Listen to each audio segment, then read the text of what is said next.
Hello दोस्तों, कैसे हैं आप सभी। मैं आपका अपना भाई रैंकअप 360 यूट्यूब चैनल पर स्वागत करता हूं। तो आज हम स्टार्ट करने जा रहे हैं रेशो, जो कि एनटीपीसी सीरीज का नेक्स्ट चैप्टर है। तो जो बच्चे रिवीजन करना चाह रहे हैं या पीवाईक्यूज करना चाह रहे हैं, या कुछ जो बच्चे नए भी हैं जो कुछ नहीं पढ़ा था इस चैप्टर के बारे में, उनके लिए भी कंसेप्ट क्लियरिटी हो जाएगी आज।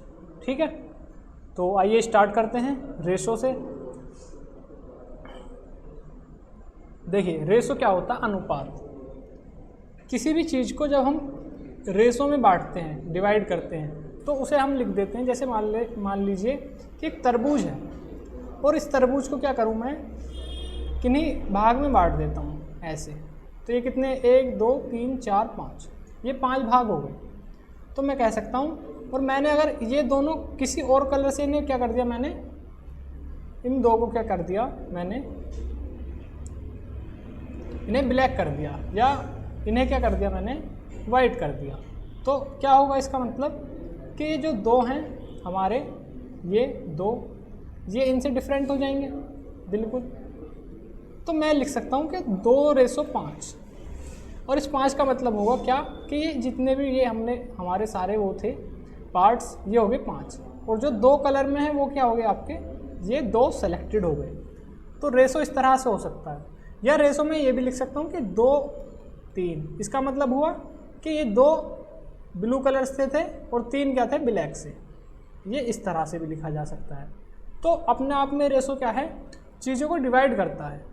क्या करता है? डिवाइड। ए बी की फॉर्म में लिखा जा सकता है किसी को भी। ठीक है, तो रेशो जानते हैं पहले, थोड़ा बेसिक है।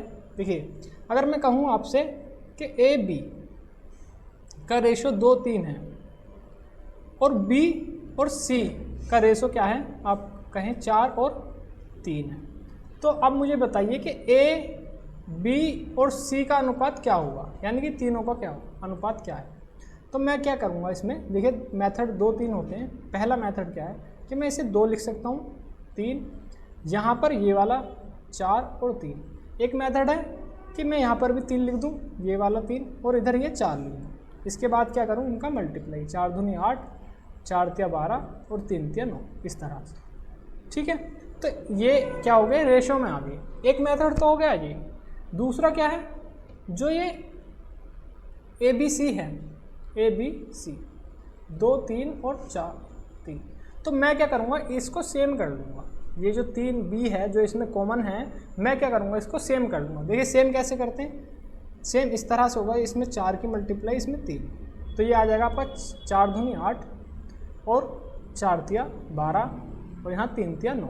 ठीक है, तो ये दूसरा मेथड होता है, उसमें हम ये नहीं करते, इसे नहीं लिखेंगे।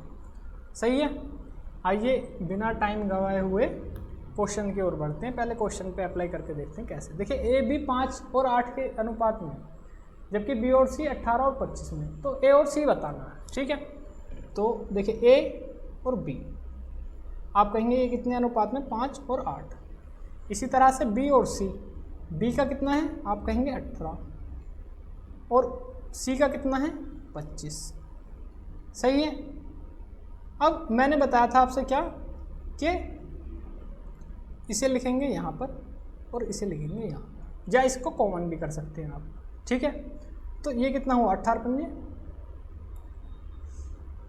90, ये कितना हुआ, 18 अट्ठे कितने होते हैं, 18 अट्ठे हो गए आपके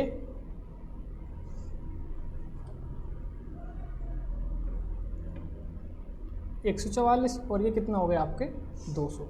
ठीक है, अब उसने बोला है कि ए और सी का अनुपात बताना। ए और सी क्या हो गया आपका, 90 और 200। सही है। अब इसका रेशो क्या आएगा, आप कहेंगे 9:2, क्योंकि ये 0 से कैंसिल आउट हो जाएगा। तो ये क्या हो गया आपका 9 और 20, यानी कि ऑप्शन नंबर बी आपका राइट आंसर हो गया। ठीक है, आया समझ में। देखिए ये किस तरह से करा था, ये इसको आगे लिखने से, ये इसको आगे लिखने से। बाकी इसको इस तरह से भी किया जा सकता था कि इसमें इस मल्टीप्लाई को करके सेम करा जा सकता था। और क्वेश्चन में देखेंगे उस तरीके को भी। देखिए इसमें लिखा है यदि x 10% y के 15% के बराबर है, यानी कि मैं कह सकता हूँ x का 10%, 10% की फ्रैक्शन क्या होगी, आप कहेंगे 1/10 इक्वल टू y का 15%, 15% की फ्रैक्शन होगी 3/20, यही तो होगी। तो x और y का अनुपात बताना है, तो अनुपात के लिए मैं सबसे पहले क्या करूँगा, x/y को लिखूँगा और इधर क्या होगा 3/20 गुणा 10, ठीक है। ये 0 से 0 कैंसिल आउट, तो अब x/y जो है ये क्या है मेरा 3/2, इसी को मैं क्या लिख सकता हूँ xy यानी कि 3/2, यानी कि जो मेरा रेशो आ गया ये क्या हो गया ऑप्शन नंबर सी। इससे हमने क्या सीखा कि ये जो मल्टीप्लाई में होते हैं इसके साथ ये लिखा जाता है, इसके साथ ये, सही है। चलिए नेक्स्ट क्वेश्चन देखते हैं। नेक्स्ट क्वेश्चन क्या है, यदि 3x + 2y अनुपात 3x - 2y बराबर 5:3 हो तो एक्स वाई का मान। देखिए इसमें भी यही बताना, x और y का अनुपात। देखिए x + 2y upon 3x - 2y equal to 5/3। तो ये देखिए आप किस तरह से करेंगे, जब आप इसमें क्रॉस मल्टीप्लाई करेंगे तो ये 9x + 6y बराबर 15x - 10y। अब ये क्या हो जाएगा आपका 16y और ये क्या हो जाएगा आपका 6x। तो मैं यहाँ से कह सकता हूँ कि x/y क्या होगा, x/y आपका हो जाएगा 3 और 8, ठीक है, यानी कि 8/3। तो ऑप्शन नंबर बी आपका राइट आंसर हो जाएगा, सही है। ये आपको इस तरह से करने नहीं होते, मैं अभी आपको कुछ, क्योंकि नए बच्चे होंगे जो जिन्होंने अभी तक पढ़ा नहीं है, केवल उनकी वजह से इस तरह से करके बता रहा हूँ ताकि वो इसको सीख पाए। देखिए 169 को 2, 5 और 6 के अनुपात में विभाजित करें, उपयुक्त अनुपात के अनुसार उनका रुपयों में हिस्सा कितना होगा, ठीक है। मतलब इन तीनों का हिस्सा क्या होगा। देखिए अगर 196 रुपये हैं और इसको मुझे डिवाइड करना है 2:5, तो सबसे पहले मुझे इन सभी का योग करना होता है। योग कितना है इनका, सम आप कहेंगे 13, और ये जो 13 है इसकी वैल्यू कितनी है आप कहेंगे 169, और ये 13 से 13 यानी कि 1 यूनिट की वैल्यू होगी 30। तो इस 13 की जब मैं इसमें सभी में मल्टीप्लाई करूँगा तो इनका हिस्सा आ जाएगा, क्योंकि ये A, B और C इसी अनुपात में मिलेगा, सही है। तो 13 दूनी 26, 13 पंजे 65 और 13 छंग 78, यानी कि जो ऑप्शन ये होगा 26, 65 और 78 वो आपका राइट आंसर हो जाएगा। तो ऑप्शन नंबर बी आपका राइट आंसर है, ठीक है। किस तरह से करते हैं, देखिए जैसे 100 है, 100 का अगर मैं कहूँ कि आपको 2 जनों को 2 और 8 के अनुपात में बांटना है, ठीक है, और इनका मुझे हिस्सा बताइए क्या होगा, तो आप कहेंगे कि ये 20 है और ये 80। ये कैसे पता लगा, हमने क्या करा 8 + 2 यानी कि 10, और 10 से क्या करा 10 यूनिट की वैल्यू हमने 100 माना, और ये क्या आ गया 1 यूनिट की वैल्यू 10। तो इस 10 की जब आप 2 में मल्टीप्लाई करेंगे और 8 में करेंगे तो कितना आएगा 20 और 80, ठीक है। आइए चलते हैं नेक्स्ट क्वेश्चन की ओर। नेक्स्ट क्वेश्चन क्या है आपका, 0.16 और 0.64 के बीच मध्यानुपाती कितना होगा। देखिए ये अगर इस तरह लिखेंगे, ये होता है समानुपात, ठीक है, यानी कि इसके बराबर होता है। तो इसमें क्या होता है कि इसका इसमें मल्टीप्लाई होता है और इसका इसमें, कैसे, देखिए A/B बराबर C/D। जब आप इसका क्रॉस मल्टीप्लाई करेंगे तो क्या आएगा A×D बराबर C×D। तो ये क्या हुआ, A का मल्टीप्लाई D में था यानी कि इसका मल्टीप्लाई इसमें, और इसी तरह C का मल्टीप्लाई किस में था आपका B में था, ठीक है। तो ये क्या होता है हमारा समानुपात होता है, ठीक है। तो प्रिपोर्शन जो होते हैं इसको बोलते हैं। अब इसमें बोला इसने मध्यानुपाती। देखिए आपसे इस पे एसएससी में भी 3-4 क्वेश्चन बनते हैं, मध्यानुपाती, तृतीयानुपाती और चतुर्थानुपाती, ठीक है। तो मीन प्रिपोर्शन देखते हैं पहले क्या होता है। देखिए मीन प्रिपोर्शन का फॉर्मूला होता है डायरेक्ट B² AC, यानी कि जो 20 की वैल्यू होती है हम उसको क्या कर लेते हैं स्क्वायर में, और A और C की मल्टीप्लाई। तो इसका डायरेक्ट आंसर क्या हो जाएगा आपका, आप कहेंगे B² 16 गुणा 0.4, और जब आप इसको फाइंड करेंगे तो ये आएगा 4 और 8 और अपॉन 100, यानी कि 0.32 इसका आंसर हो जाएगा, यानी कि ऑप्शन नंबर डी आपका राइट आंसर हो जाएगा। ये होता कैसे है, देखिए मान लीजिए अगर ये AB लिखा था, AC लिखा था जो वैल्यू थी, तो मैं क्या करूँगा कि B को इसमें इस तरह से एम्बेडेड कर दूंगा, तो इसका मतलब ये हो गया, यानी कि B square equal to A सी। ये क्या आ गया मेरा मीन प्रोपोर्शन आ गया, मध्यानुपाती। सही है, तो मध्यानुपाती का सीधा सीधा फॉर्मूला ये याद रखना है, B square equal to A C. Direct आपको स्क्वायर की वैल्यू फाइंड करनी है इन दोनों का मल्टीप्लाई करके। ठीक है, जितना जल्दी आप मल्टीप्लाई कर लेंगे इतना जल्दी आंसर आ जाएगा। यदि 3 संख्याओं का अनुपात 4, 3, 8 है और इनमें से सबसे छोटी संख्या 42 है, तो सबसे बड़ी संख्या ज्ञात करिए। देखिए इसमें बताइए 4, 3 और 8 में सबसे छोटा कौन है? 3। अगर 3 की वैल्यू उन्होंने बताई है कितनी? 42। यही तो बताइए, उनमें से सबसे छोटी संख्या 42 है। तो 1 यूनिट की यानी कि 1 नंबर की यूनिट की वैल्यू कितनी आ गई? 14। उसने पूछा है कि सबसे बड़ी संख्या ज्ञात की थी, तो सबसे बड़ी 4, 3, 8 में कौन है? आप कहेंगे 8। तो जब मैं इसका 8 में मल्टीप्लाई करूँगा तो कितना आएगा? 112। तो 112 आपका राइट आंसर हो जाएगा। ठीक है, समझ रहे हैं? क्योंकि ये ए, बी और सी है, ये अनुपात में बटे हुए हैं आपस में। चलिए नेक्स्ट क्वेश्चन देखते हैं। नेक्स्ट क्वेश्चन क्या है? 4, 9, 12 का चतुर्थ अनुपात। देखिए मैंने अभी बताया था आपको कि ये क्या होते हैं, प्रिपोर्शन में पूछ लेता, थर्ड प्रिपोर्शन, फोर्थ प्रिपोर्शन, मेन प्रिपोर्शन। तो देखिए इसमें क्या होता है, 4, 12 और ये हमें फाइंड करना है डी। तो मैंने बताया आपको क्या, इसका इसमें मल्टीप्लाई और इसका इसमें, तो क्या होगा 4d इक्वल टू 9 × 12। और जब आप इससे इसे कैंसिल आउट करेंगे तो कितना आएगा? d equal to 27। सही है, ऑप्शन नंबर सी आपका राइट आंसर हो जाएगा। तो ये क्या था आपका चतुर्थ अनुपाती। इसमें बेसिकली गलती कर लेते हैं ज़्यादातर जल्दी जल्दी में, तो इसे देख लेना।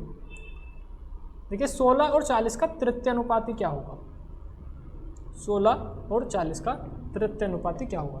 तो देखिए तृतीय अनुपाती इस तरह से निकलता है। देखिए ये हो गया 40, तो इसी 40 को मैं एक बार और लिखकर फिर क्या करता हूँ डी। अब ये क्या हो गया मेरा d इक्वल टू 40 × 40/60। सही है, और ये क्या आ गया आपका d equal to 100। Option number B आपका राइट आंसर हो जाएगा। समझ में आया? देखिए जब तृतीय अनुपाती की बात हो तो ये सेकंड वाला नंबर 2 बार इस तरह से आ जाता है, जब फोर्थ की बात हो तो ये इस तरह से होता है, और मध्य वाला मैंने बता ही दिया आपको b square equal to a square. तो देखिए इसमें x का मान पूछा है, x का मान ज्ञात करें। तो मैंने क्या बताया था आपको 8x और ये, और जब इसमें 8x इक्वल टू 12 × 3 होगा तो क्या आएगा इसका आंसर? x इक्वल टू 9/2, यही तो होगा। तो ऑप्शन नंबर डी आपका राइट आंसर हो जाएगा। ठीक है, आया समझ? चलते हैं नेक्स्ट क्वेश्चन की ओर। ए तथा बी की मासिक आय का अनुपात 3 और 4 है तथा इनके मासिक व्यय का अनुपात 2 और 3 है, तो प्रत्येक 4000 रुपये प्रति माह बचाता है, तो बी की आय कितनी है? सही है, तो देखिए अगर ए और बी जो है मासिक आय है इनकी 3 और 4, 3:4, तथा इनके मासिक व्यय कितना है? 2 और 3। यदि प्रत्येक क्या है 4000 रुपये बचाता है, तो बी की आय कितनी है? देखिए इसमें अगर सेम बोल दे, प्रत्येक को सेम बोल दे, तो आपको डायरेक्ट क्या करना है, जैसे 4 वो कमा रहा था और 3 उसने उठा दी, तो बचा कितना? यानी कि 1, और इस 1 की वैल्यू क्या है आपकी? 4000। अब ये इनकम है, उसने पूछा है बी की आय बताइए, तो 1 यूनिट की वैल्यू अगर 4000 है तो 4 यूनिट की वैल्यू कितनी होगी? आप कहेंगे 16000। सही है, तो ऑप्शन नंबर सी आपका राइट आंसर हो जाएगा। चलिए नेक्स्ट क्वेश्चन करते हैं। यदि बैग में 3000 रुपये हैं, जिनमें से 50 रुपये, 100 रुपये और 10 रुपये के मूल्य वर्ग के नोट हैं। यदि 100 रुपये, 50 रुपये और 10 रुपये के नोट 5, 8, 10 के अनुपात में हैं, तो 50 रुपये के नोटों की संख्या क्या होगी? देखिए ये सेम सिक्के वाला सवाल है, जैसे उसमें 50 पैसे का सिक्का होता है, 10 पैसे का सिक्का होता है, 1 रुपये होते हैं, तो वो क्या होते हैं हमारे सिक्के में कन्वर्ट होते हैं। यहाँ पर क्या है, वैल्यू उसने थोड़ा चेंज कर दिया, 50 रुपये, 100 रुपये और 10 रुपये। सही है, तो आइए करते हैं। देखिए उसने बोला 100 रुपये, 50 रुपये और 10, तो 100, 50 और 10। अगर मैं इन सभी को 100 बनाता हूँ तो ये तो 100 है, अगर इसे 100 बनाऊंगा तो कितना आएगा? आप कहेंगे 1/2। और इसको बनाओ तो ये कितना आएगा, आप कहेंगे 1/10। सही है। अब ये 100 को अगर मैं इससे कॉमन से ये सब डिवाइड हो जाएगा, सही है, तो ये क्या आएगा 1, 1/2 और 1/10। अगर मैं अब इनका एलसीएम लेता हूँ यहाँ पर, तो ये क्या हो जाएगा, आप कहेंगे 10, 5 और 1, यानी कि अब ये इक्वलिटी कितनी होगी 10, 5 और 1। सही है, यानी कि जो मैंने सीखे थे वो बना लिए क्या, किस रेशो में, 10, 5 और 1।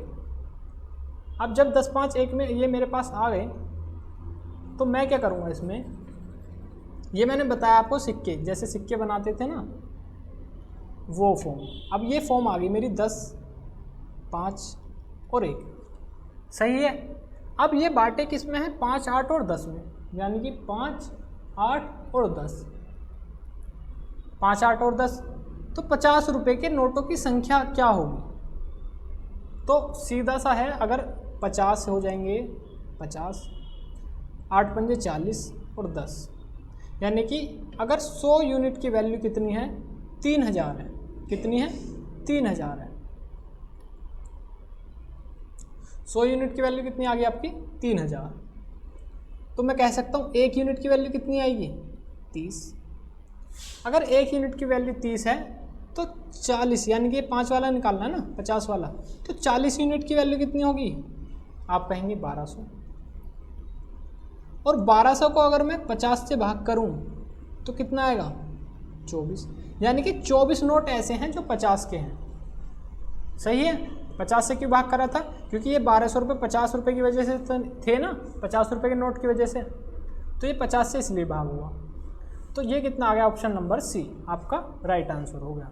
तो आपको क्या करना है, सबसे पहले जो ये रेशो दिया गया होता है 50, 100, 1, इसको इक्वल कर लेना है 10, 5, 1 में।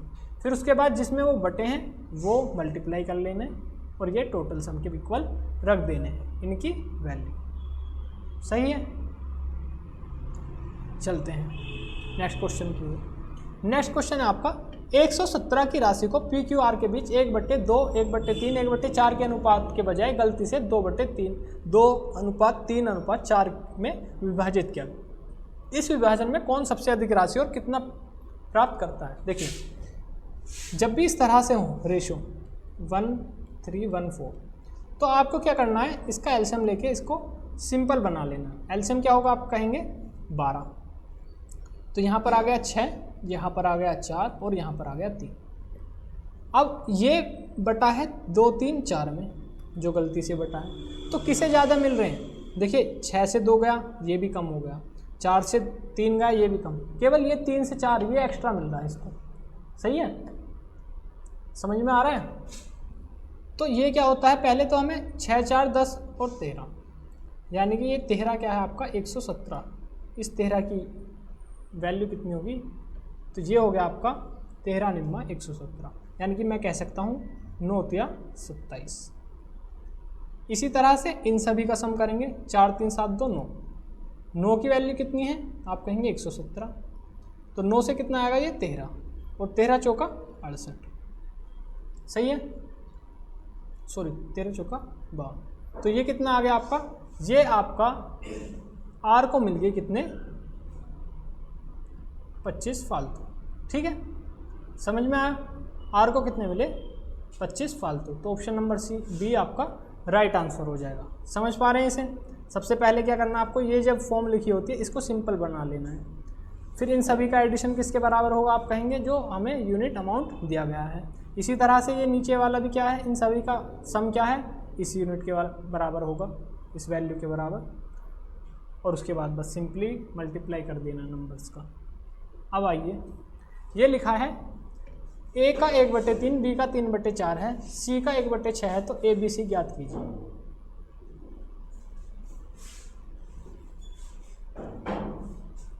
तो आइए करते हैं इसे।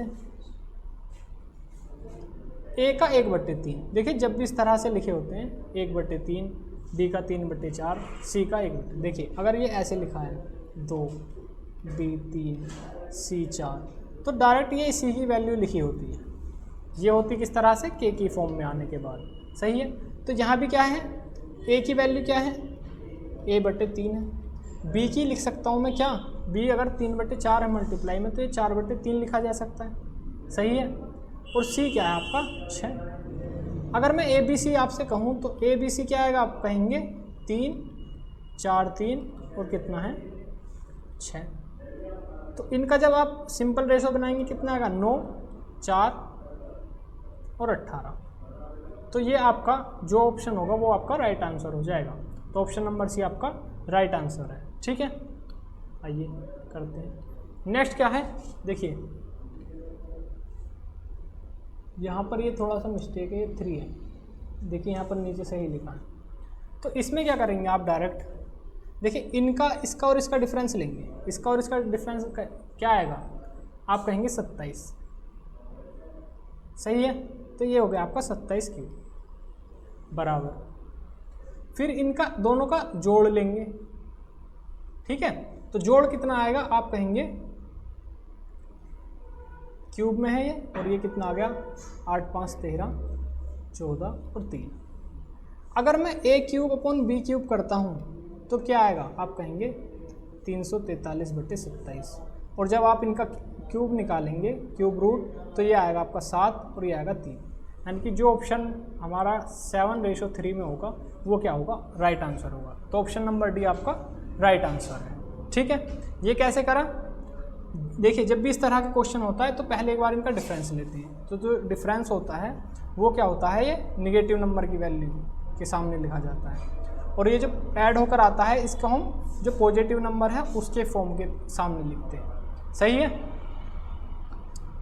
तो धन्यवाद आज का आपके लिए। अगर आपने वीडियो देखी है तो हमारे चैनल को सब्सक्राइब करें, न्यू हैं, और लाइक करें और फॉलो करें और अपने सभी दोस्तों के साथ शेयर करें। Thank you.